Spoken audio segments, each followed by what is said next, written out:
What is up, guys? You got Not the Worst here, bringing you this week's patch notes recap. Not a ton of new stuff, but some new things going on nonetheless.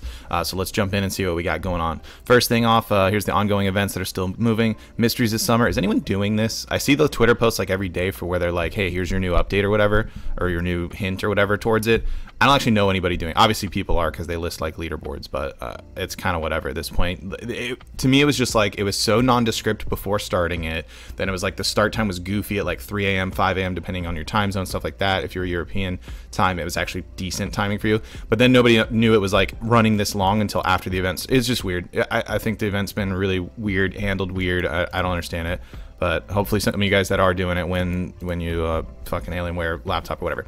Termian Water Park's still going. We got that till next week, so get your Octopi going. One more week of that. The summer activity screenshot, make sure you put your bikini on, get your screenshots going there, and of course we got our attendance rewards. Black Spirit Adventure ended. We knew that was ending already.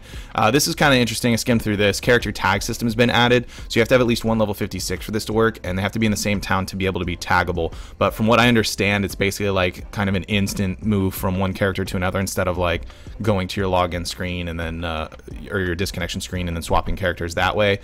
So yeah, and it's got the same, shares the same cooldown with your escape button, or it has a 5-minute cooldown, but it shares the same skill as your emergency escape, and you can only do it in towns excluding Kusha, Abun, and this guy.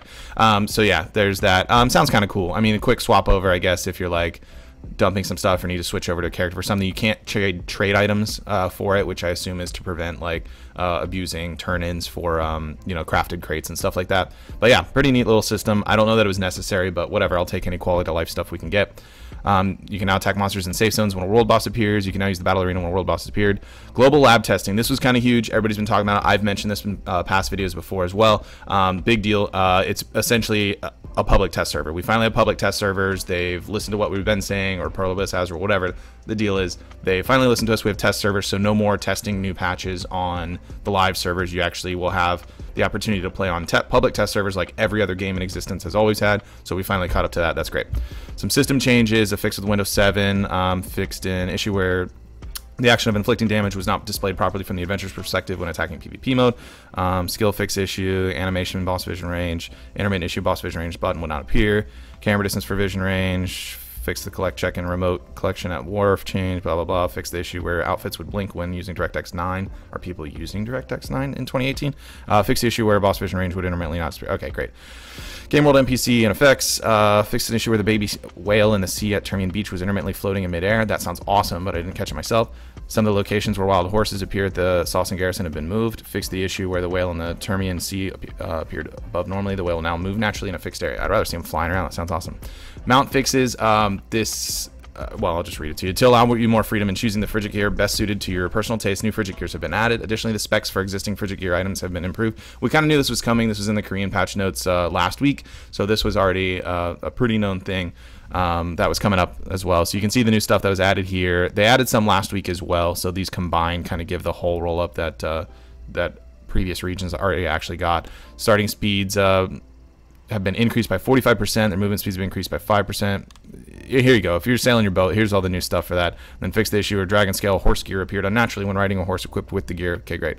Class changes. Again, they've pretty much gotten to where they want to get balance-wise as far as I can tell for the most part with it, so there's not a whole lot of class changes going on. A couple of fixes with Meiwa and Musa that were complained about, and then other than that, some accuracy skill fixes, which I guess they're still adjusting or still missing skills. You can see right there under Sork, so they're still adjusting those sort of things that ever since the accuracy changes that they wanted to apply with it. The other things, pretty much Gust in a combo after ultimate evasive shot at. Good old Berserker has always got fixes every single week. Attack range for regular shooting attack for the skill Flamebuster has been increased to be the same as the attack range for the charge attack. Unnecessary descriptions of tooltips removed. You can now change the combat stance while walking backwards and longsword combat stance by pressing the tab key on Valk.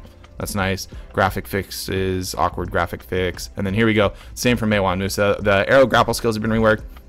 Arrow grapple skills give an extra hit to an opponent with a certain distance after a successful stub arrow hit.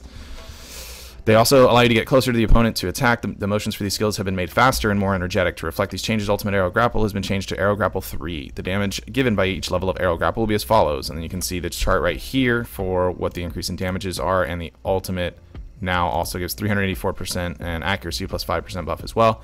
Meiwa, is it exactly the same? Yes. exactly the same for Mewa. Ninja, little skill fix on Fatal Blow, fix, a couple adjustments there. Item changes, they've added new summon scrolls for some of the other bosses. Mansham, King of Novern, Ronaros, and Gyphonracia scrolls now exist. Some text concerning the sale prices of the following non-saleable items have been removed. Okay, that sounds relevant. The stuff they give out when you're questing, that Lar Arsian and Karlstein 7-day boxes are now 15 days. If you had the box previously, it does not affect a previous box at all. This is only new ones that you get, leveling up a new character. Okay, who cares, whatever. You already bought your bikini on the Pearl Shop, so we're good there. Monster changes. The big thing I saw, Giant Mudster, yeah, spike attack has been reduced by approximately 60%. The skill's damage has been increased by 50%, so the range is smaller, the damage is larger.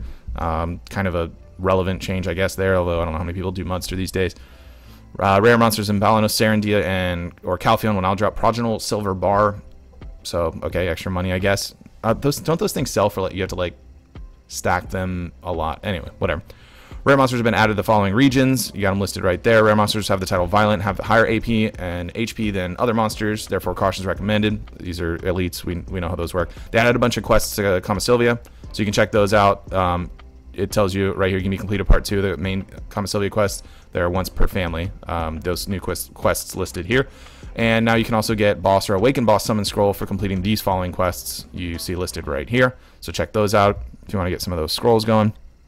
Text fix, recurring quest has been added. You can accept the quest from that NPC Mowgli at the Termian Water Park. I want to catch a manta ray, so they added something to Termian Water Park, and you'll no longer be teleported to the beach if you use the wrong iron ore during the quest, the cutting method. That's interesting to know that was a problem. Some knowledge gain there, and fix the issue where knowledge for completing the quest hunting in the forest or seclusion could not be obtained. Interface changes, graphics fix, log related functions have been removed from the conquest window. Fix the issue where the numbers of the bars. Fix. Bunch of little fixes here that were goofy in the UI.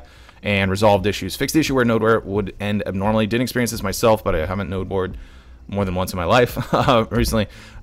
So I did hear people complaining about it in server chat, so I'm glad that got fixed. Fix the issue where part of the Cox prison appeared abnormal in appearance.